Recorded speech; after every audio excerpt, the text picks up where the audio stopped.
2024 में जिन मुद्दों की गूंज सुनाई देगी, निश्चित तौर पर उसमें एक मुद्दा राहुल गांधी का बयान भी होगा, क्योंकि बीजेपी इस मुद्दे को छोड़ने के मूड में नहीं है।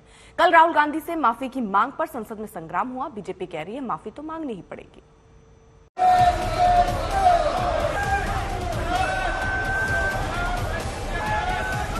राहुल गांधी बिना माफी मांगे निकल चुके। माफी तो उन्हें मांगना ही पड़ेगा। हम मंगवा के ही रहे। माननीय सदस्य, आप भी विराजिए।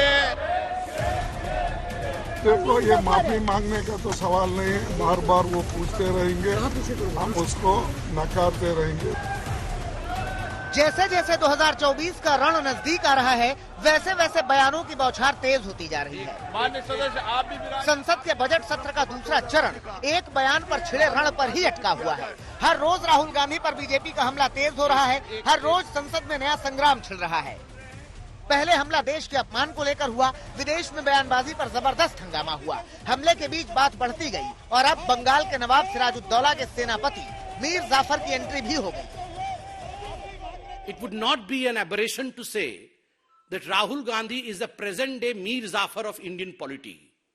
जो उन्होंने लंदन में किया है वो ठीक वही किया है। शहजादा नवाब बनना चाहता है और शहजादे ने ईस्ट इंडिया कंपनी की मदद मांगी है नवाब बनने के लिए। मीर जाफर को माफी मांगनी ही पड़ेगी। जिस दिन राहुल गांधी गौतम अडानी का नाम लेना बंद कर देंगे, उस दिन राहुल गांधी इनके निशाने पे नहीं रहेंगे। एक दोस्त को बचाने के लिए शाह, शहनशाह, सारे वजीर, सारे प्रवक्ता सुबह सुबह आ जाते हैं।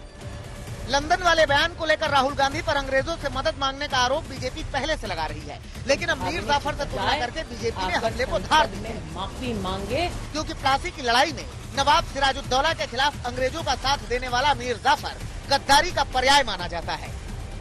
बीजेपी बार बार राहुल की माफी की मांग कर रही है, विदेश में दिए गए बयान के बहाने घेर रही है। हिंदुस्तान के एक साधारण जनता के रूप में ये आदेश देते हैं, ये डिमांड करते हैं कि यू हैव टू अपोलोजाइज। आपको माफी मांगना ही चाहिए और मांगना ही पड़ेगा, क्योंकि आपने हिंदुस्तान को अपमानित किया है, हिंदुस्तान को बदनाम करने का काम किया है और ये अधिकार आपको हिंदुस्तान की जनता ने नहीं दिया है। माफी मांगने का तो सवाल नहीं है। बार बार वो पूछते रहेंगे, हम उसको नकारते रहेंगे। उसमें कोई माने नहीं है। ये होना बोल के इशू को डाइवर्ट करने के लिए कर रहे हैं। राहुल गांधी से माफी की मांग का शोर हर दिन संसद में भी सुनाई दे रहा है। दूसरी ओर विपक्षी दल अडानी के मुद्दे पर केंद्र के खिलाफ भी मोर्चा खोल रहे हैं। हम तो चाहते हैं बजट का महत्वपूर्ण सेशन है, चर्चा हो, सब कुछ हो, राहुल जी जल्द माफी मांगे और सदन चले।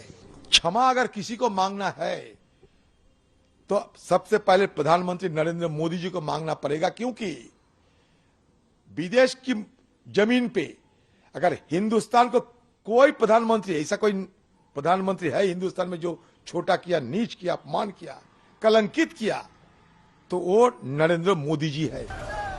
दिन बीत रहे हैं, हंगामा जारी है, संसद ठप है। न सत्ता पक्ष झुकने के लिए तैयार है और न ही विपक्ष रुकने के लिए तैयार है। न राहुल माफी मांग रहे हैं और न ही सरकार अडानी पर जेपीसी के लिए तैयार है। और इस बीच बस हमलों की बौछार है जो दिनों दिन तल्ख होती जा रही है। ये तल्खी 2024 के चुनाव में भी जरूर दिखेगी।